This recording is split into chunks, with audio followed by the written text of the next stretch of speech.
بسم الله الرحمن الرحيم والصلاة والسلام على أشرف الخلق أجمعين نبينا محمد وآله وصحبه أجمعين ومن استنى بسنته ودعا بدعوته إلى يوم الدين أما بعد السلام عليكم ورحمة الله وبركاته. yan al'ummar musulmi barkanmu da wannan yanayi da wannan lokaci da kuma halin da muka samu kanmu a ciki. Muna yi wa kanmu duka baki ɗaya fatan alkhairi. Wannan annoba da aka shiga ciki Allah ta'ala iyaye mana ita baki ɗaya, kuma kamar yadda muke faɗa muna samun umarni daga ɓangarori guda uku. Muna samun umarni daga malamai akan mu ƙara imani da Allah, mu ƙara imani da ƙaddara, mu ƙara yin sadaka da tuba da istighfari da salatin annabi da hailala da addu'o'i na neman tsari da kuma yadda da ƙaddara. Sannan muna samun bayanai daga jami'an kiwon lafiya akan mu tsaya mu kula da ƙa'idodi da suke gaya mana waɗanda za su taimaka mana wajen kawar da wannan annoba. Sannan na uku, muna samun bayani daga hukumomi da gwamnatoci kan cewa mu zauna a gida ko mu bi ka'idodi kaza. Waɗannan dokoki guda uku ko ɓangarori guda uku duka wajibi ne mu yi biyayya ga malamai akan abin da suke gaya mana a babun malanta, sannan mu yi biyayya ga jami'an lafiya akan abin da suke gaya mana a babun kiwon lafiya, sannan mu bi biyayya ga gwamnati abin da suke gaya mana akan ka'idodi, domin su Allah ya ɗorawa nauyin kula da dukiyar mutane da lafiyarsu. Muna fata Allah ta'ala ya takaita mana wannan musifa, inda bata je ba Allah ya tsare ta, inda ta je kuma Allah ya yi ta baki daya. To ganin mafi yawa yanzu an fi shagala da zaman gida da kuma wato mutum ya keɓance kansa ko yana da lafiya ko ba shi da lafiya, to shi yasa na ɗauko wannan ƙaton littafi wanda kuna ganin sa a hannuna, yana da shafi 1260 kuma shine juz'i na ɗaya. Akwai juz'i na biyun sa gashi nan.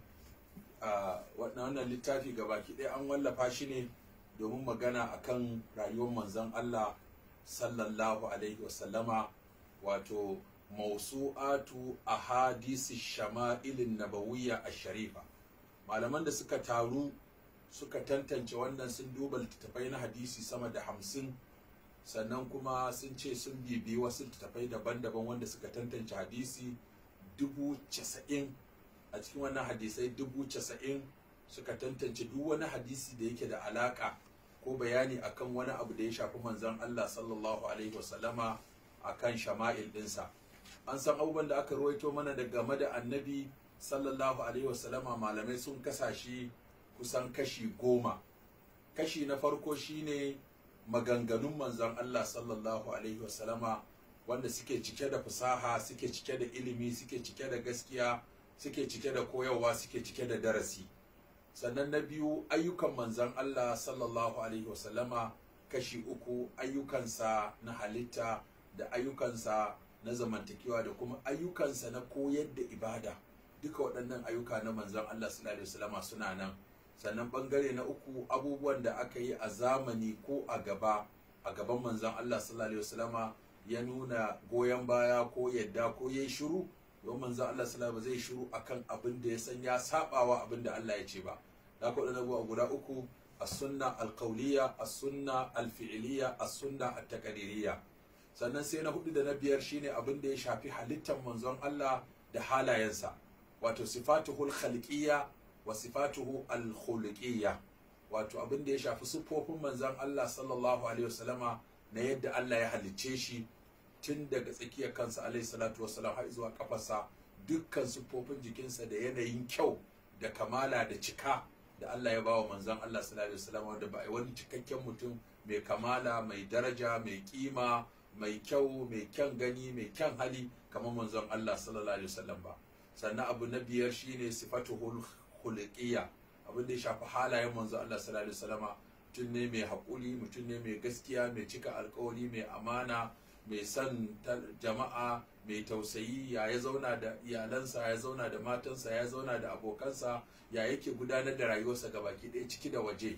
So sannan kuma sai abin da ya shafi wato siratun nabi sallallahu alaihi wasallama qabla al-bi'sa, wato tarihin annabi kafin a aiko shi har zuwa cikarsa shekara 50, har zuwa cikarsa shekara 40, da kuma shekara 13 da ya a Makka bayan aiko shi, da shekara 10 da ya a Madina bayan hijira. In ka hada su shekara 63, to ya rayu shekara 40 kafin a bashi annabta, da kuma shekara 23 da yayi a lokacin da aka aiko shi da sako ya isar. Zaman Makka shekara 13, zaman Madina shekara 10, shekara 23 yayi aiwatar da su. Sannan kuma siratuhu ba'dal ba'asati, sira annabi sallallahu alaihi wasallam bayan an aiko shi. To kashin wannan aka fitar da shama'il da dala'il da khasa'is. Dala'il sune abin da ya shafi abin da ke ƙara tabbatar da annabta manzo Allah sallallahu alaihi wasallam na mu'ujizozi da ayoyi da Allah ta'ala ya bashi, su da dala'ilin nubuwa ko tafaitili akai. Sannan akwai shama'il, tadodi, al'adu, halaye, halitta, zamantakewa na manzo Allah sallallahu alaihi wasallam mai ban sha'awa, mai ban kaye, mai ban mamaki, wanda yake kunshe da ilimi da koyarwa da hakuri da sadaukarwa da dukkan abin da dan adam yake so ya koya dangane ga rayuwar annabi sallallahu alaihi wa alihi wa sallama. Sannan kuma akwai khasa'is, abinda suka keɓanci manzon Allah shi kadai, abinda Allah ta'ala ko ya halatta masa bai halatta ko ya halatta ko bai halatta masa ba, abinda da suke khasa'is al-kubra, abinda ya keɓanci manzon Allah sallallahu alaihi wasallam. To da dala'il da shama'il da khasa'is, sifatuhu al-khalqiyya, sifatuhu al-khuluqiyya, asira qabla al-ba'sati wa sira ba'da al-ba'sati, aqwaluhu, af'aluhu, taqriratuhu, duka waɗannan abubuwa su ne wanda wannan littafi da kuke gani turkeke wato ya kawo, wanda na ga muku mujalladi na ɗaya gashi yana da shafi 1260. Saboda haka za mu ɗauki fasali na farko mu ji me ya ƙunsa a cikin wannan. Kawai mujalladi na farko ya kawo fasulla waɗanda suka shafi rayuwar annabi sallallahu alaihi wasallama, wanda za ka ji daɗin karanta wannan littafi saboda yana magana ne akan manzon Allah sallallahu alaihi wasallama. za ka ƙara san annabi, za ka ƙara ƙaunar annabi, za ka ƙara girmama annabi, za ka ƙara bin annabi sallallahu alaihi wasallama sau da kafa, ciki da waje, ido rufe, za ka bi manzon Allah sallallahu alaihi wasallama idan ka ji wannan littafi. Da haka za mu fara da babun farko, wanda a babun farko abinda malam ya mai da hankali akai shine magana akan nasabar manzon Allah sallallahu alaihi wasallama, da sunayen manzon Allah, da alkunyan manzon Allah sallallahu alaihi wasallama, da kuma abin da ya shafi manzon Allah sallallahu alaihi wasallama dangane ga wannan. Dama abin da Laraba suke cewa a babun farko shine an-nasabu wa sharaf, ko al-hasabu wan nasab, kai waye, kai dan waye. To annabi sallallahu alaihi wasallama shine shi, kuma shine dan manyan mutane wanda ya fito daga zuriyar annabi Ibrahim. Saboda haka ta nasaba babban mutum ne, ta shi kansa babban mutum ne. Allah ta'ala bai wata halitta mai girma mai daraja ba kamar manzon Allah sallallahu alaihi wasallam. Domin abin da Allah yake ba mutum ya ɗaukaka shi shine ya yi shi mutum, ya yi shi musulmi, ya yi shi annabi, ya yi shi musali, ya yi shi khalil. To khalil din nan shine ƙarshen soyayya da girma, wanda ba wanda ya samu wannan daraja sai annabi Ibrahim, sai annabi Muhammad sallallahu alaihi wasallama. Kuma annabi ya ɗara shi da maqamul mahmud, asa an yaba asaka rabbuka maqaman mahmuda. Annabi sallallahu alaihi wasallama ya ce wannan wata kujera ce, ba wanda zai same ta sai mutum ɗaya tak, kuma ina fata ni ne. Da kan an kira sallah, kun ji an gama kiran sallah, ku ce Allahumma rabba hazihi da'wati tamma was salati qa'ima ati muhammadin wasila wal fadila wa ba'asfu maqaman mahmudan allazi wa'atahu. Yace mai karanta wannan bayan ya ji kiran sallah, halladdahu shafa'ati. To an fara da al-fasl al-awwal, sharafu nasabin nabi sallallahu alaihi wa sallama. Wannan fasali na farko yana magana akan darajar nasaba, wato ta manzon Allah sallallahu alaihi wasallama.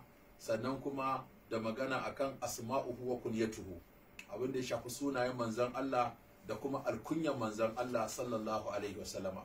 To malam ya fara da kawo mana wani dogon hadisi wanda Imamul Bukhari ya rawaito. Wannan hadisi wato an rawaito shi ne daga Abu Sufyan bin Harb. Kun san Abu Sufyan bin Harb sun haɗu da manzon Allah sallallahu alaihi wasallama a kakansa, wato Abdul Manaf. Abdul Manaf yana da ƴaƴa guda 5, wato akwai mata akwai maza.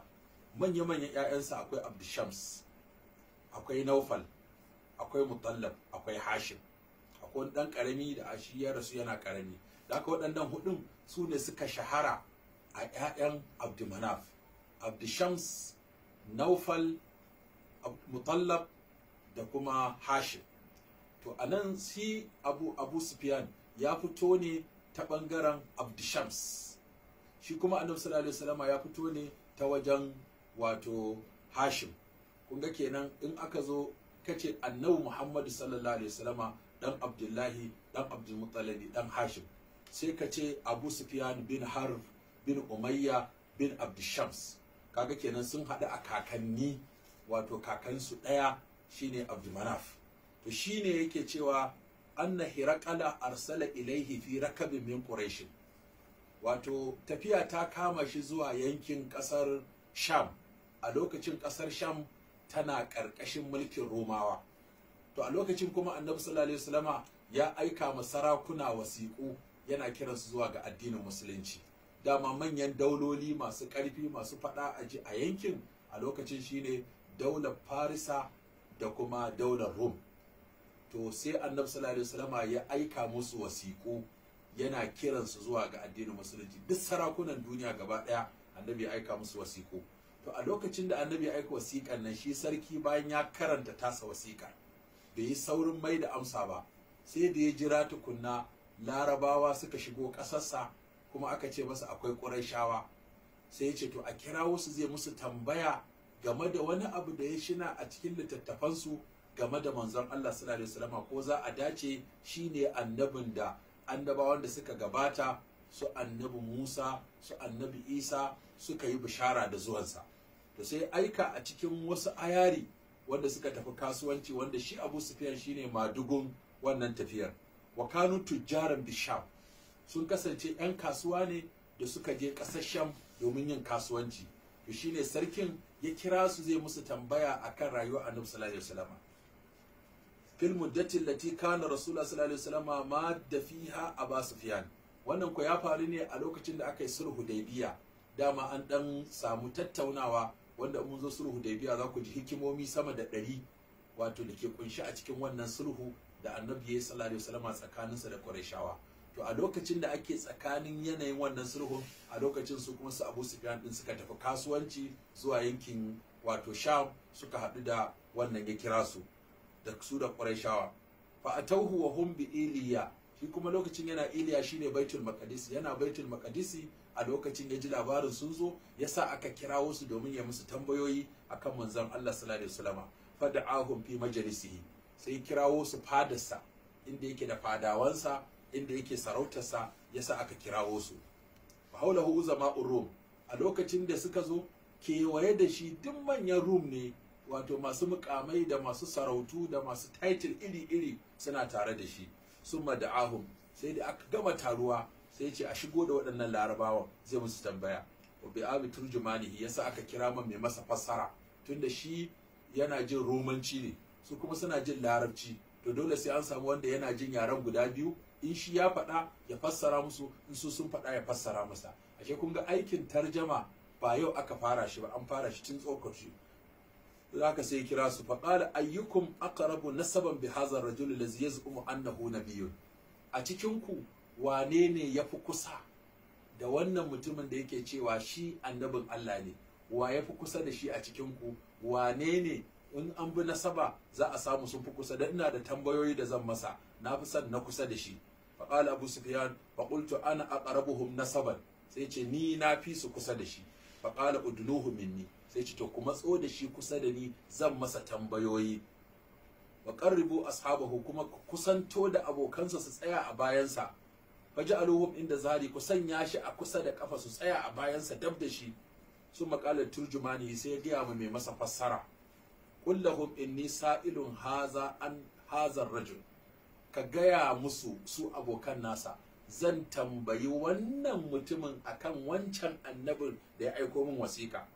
Fa in kazabani, in yayi min ƙarya, fa kazibuhu, ina so ku ƙaryata shi ku ce wannan magana da ya faɗa ƙarya ce. Fa wallahi laulal haya'u, ice wallahi in banda kunya, min an ya asiru alayya kadiban, kas su gano ni maƙaryaci ne, da kazabtu alaihi, da na masa ƙarya.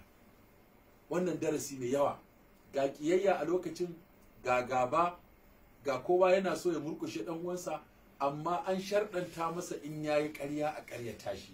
Da haka yace in banda an samu wannan sharadi, da a cikin amsoshin da ban bayar sai na faɗi abin da ba gaskiya ba. To nan za mu tsaya, sai ku saurare mu don ci gaba da karatun wannan littafi mai albarka, wanda magana ce kawai akan manzon Allah sallallahu alaihi wasallama, tun daga nasabarsa za mu ci gaba da yi, ba gajiya za ba, duk da girman littafin haka za mu ci gaba insha Allah, don magana akan annabi daɗi gare ta ba a ƙoshi. Nan za mu tsaya sai a darasi na gaba. Wassalamu alaikum wa rahmatullahi wa barakatuh.